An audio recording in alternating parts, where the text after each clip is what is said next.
নমস্কার বন্ধুরা। তো স্যামসাং এর তরফ থেকে একটা নতুন স্মার্টফোন খুব তাড়াতাড়ি আসতে চলেছে। যেমন আপনি পোস্টারটা দেখতে পাচ্ছেন, ফোনটার নাম হলো গ্যালাক্সি M55 5G। তো এই জন্য এই ভিডিওতে আমরা ডিসকাস করবো এই স্মার্টফোনটার মধ্যে কি স্পেসিফিকেশন আছে, কি ডিজাইন হবে, আর যে দামে এটা লঞ্চ হবে তো সেই দামে এটা কি সবচেয়ে ভালো ডিভাইস হবে কি হবে না, এই ভিডিওতে আমরা এটার সম্বন্ধে আলোচনা করবো। তো চলুন শুরু করা যায় ভিডিওটা কোনো সময় নষ্ট না করে। আপনি যদি গ্যাজেটওয়াল বাংলা চ্যানেলে প্রথমবার আসেন আর এরকম বাংলা টেক ভিডিও ডেইলি দেখতে চান, তাহলে গ্যাজেটওয়াল বাংলা চ্যানেলটা সাবস্ক্রাইব অবশ্যই করে নেবেন। তো প্রথম আমরা আলোচনা করবো এই স্মার্টফোনটার ডিজাইন সম্বন্ধে। তো যেমন দেখতে পাচ্ছেন এবারে যে গ্যালাক্সি M55 5G, পেছন দিকে দেখতে হবে এক্স্যাক্টলি এরকম। টোটাল দুটো কালারে আপনি পাবেন, একটা হলো হোয়াইট, একটা ব্ল্যাক। এর পেছন দিকে যে মেটেরিয়াল ওটা হবে গ্লসি টাইপের প্লাস্টিক ব্যাক কভার। এর থিকনেস হলো 7.8 মিলিমিটার আর ওয়েট 180 গ্রাম।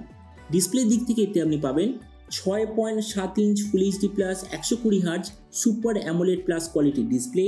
তার সঙ্গে কত হার্জের টাচ সামনিং রেট অথবা কত হার্জের পিডাব্লিউ ডিমিং রেট আছে কোনো প্রপার ইনফরমেশন নেই।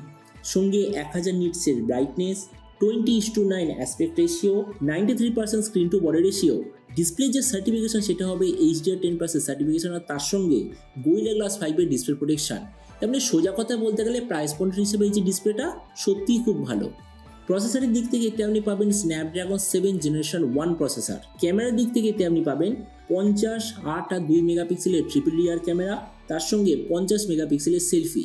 এই যে রিয়ার ক্যামেরা সেটার সঙ্গে আপনি OIS EIS দুটোরই অপশান পাবেন। এই যে স্মার্টফোনটা টোটাল 3টে ভেরিয়েন্টে লঞ্চ হবে। একটা হলো 8/128GB, দ্বিতীয়টা 8/256GB, তৃতীয়টা 12/256GB। র্যামের কোয়ালিটিটা LPDDR4X, মেমোরিতে আছে UFS 2.2 যেটার সঙ্গে হাইব্রিড কাটশটের অপশান। ব্যাটারির দিক থেকে আপনি পাবেন 5000 mAh ব্যাটারি, সঙ্গে 45 ওয়াটের চার্জার, কিন্তু চার্জারটা আপনাকে আলাদাভাবে কিনতে হবে, আর তার সঙ্গে USB Type-C কানেক্টিভিটি।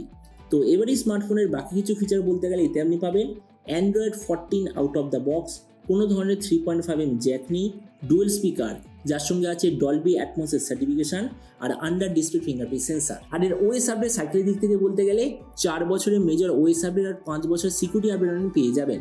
তো এবার সবচেয়ে মেন জিনিস, এই যে স্মার্টফোনটা কবে লঞ্চ হবে, কি দামে লঞ্চ হবে। তো দেখুন অলরেডি পোস্টার এসে গেছে, তার মানে ধরে নিন আগামী 2 সপ্তাহের মধ্যে লঞ্চ হয়ে যাবে। আর এরকম যদি প্রাইস সম্বন্ধে বলি তো বলেছে যে এই স্মার্টফোনটা এক্স্যাক্টলি 3টে দামে, মানে 3টে ভেরিয়েন্টে 3টে দাম হবে। প্রথম ভেরিয়েন্টটার প্রাইস হবে 27,000, দ্বিতীয়টার প্রাইস হবে 30,000, তৃতীয়টার প্রাইস হবে 33,000 টাকা।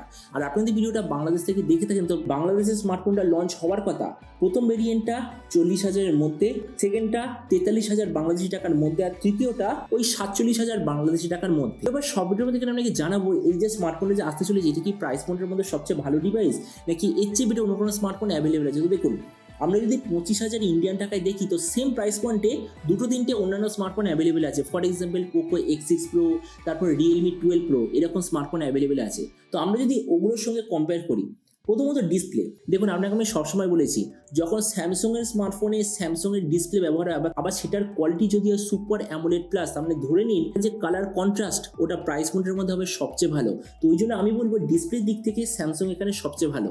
প্রসেসর এই দিক থেকে বলতে গেলে স্যামসংকে ছেড়ে দিয়ে বাকি সব কটা কোম্পানি ভালো, কেননা স্যামসংয়ের যে প্রসেসর সেটা অতটা পাওয়ারফুল হয় না এই প্রাইস পয়েন্টে। ক্যামেরার দিক থেকে আমি বলবো স্যামসং ভালো, কেননা স্যামসংয়ের নিজস্ব ফোন, নিজস্ব অপটিমাইজেশন, 50 মেগাপিক্সেলের সেলফি, আবার 50 মেগাপিক্সেলের রিয়ার ক্যামেরা। আমি বলবো ক্যামেরার সেটআপটা সত্যিই খুব ভালো, কেননা সেম প্রাইস পয়েন্টে যে পোকো X6 Pro আছে আমি নিজে ইউজ করেছি, ক্যামেরাটা আমি বলবো ঠিকঠাক আছে, বেস্ট নয় মানে চলবে। Realme 12 Pro আমি ইউজ করেছি, আমি ক্যামেরাটা বলবো সত্যিই খুব ভালো। তো সেই দিক থেকে বিচার করলে স্যামসংয়ের স্মার্টফোনের ক্যামেরাটা প্রাইস পয়েন্টের মধ্যে আমি বলবো ঠিকঠাক, মানে ভালো কোয়ালিটির ক্যামেরা। ভেরিয়েন্টের দিক থেকে স্যামসংকে ছেড়ে দিয়ে বাকি সব কটা কোম্পানি বেটার, কেননা স্যামসং আপনাকে দেবে LPDDR4X UFS 2.2, কিন্তু বাকি সব কোম্পানি আপনাকে দেবে মিনিমাম LPDDR5 আর UFS 3.1। ব্যাটারি আর চার্জার এখানেও সব কোম্পানি বেটার, কেননা 67 ওয়াট অথবা তার বেশি কোয়ালিটির চার্জার দেবে, আর স্যামসংয়ের চার্জার আপনাকে আলাদাভাবে কিনতে হবে। তাছাড়া স্পিকারের দিক থেকে সবার মতো ওএস আপডেটে স্যামসংই সবচেয়ে বেটার, কেননা 4 বছরের মেজর ওএস আপডেট। যেমন দেখুন ভিডিও লাস্ট আমি এটাই বলবো, এবার টোটালি আপনার চয়েসের উপর ডিপেন্ড করবে যে আপনি কোন ফোনটা নিতে চান। যদি আপনার গেমিং অনলি স্মার্টফোন চাই তাহলে পোকো X6 Pro, যদি আপনার অলরাউন্ডার স্মার্টফোন চাই তাহলে স্যামসাং গ্যালাক্সি M55 5G, যদি আপনার সবচেয়ে ভালো ডিজাইন আর কার্ভ ডিসপ্লে তার সঙ্গে ভালো ক্যামেরাওয়ালা স্মার্টফোন চাই তাহলে Realme 12 Pro। তো এবার আপনি যখন অবশ্যই জানবেন এই যে গ্যালাক্সি M55 5G আসতে চলেছে এটা স্পেসিফিকেশন দেখে আপনার কি মনে হয়, আর যে দামে এটা আসতে চলেছে তো সেই দামে আপনি কি এটা নিতে চান নাকি অন্য কোনো স্মার্টফোন আপনি চুজ করতে চান। এটা সম্বন্ধে কিছু কথা বলতে আমাকে একদমই ভুলবেন না। তো চলুন দেখা হবে আগামীকাল একটা টেক ভিডিওতে। Till then stay tuned, always remember, think positive, be positive. Thank you.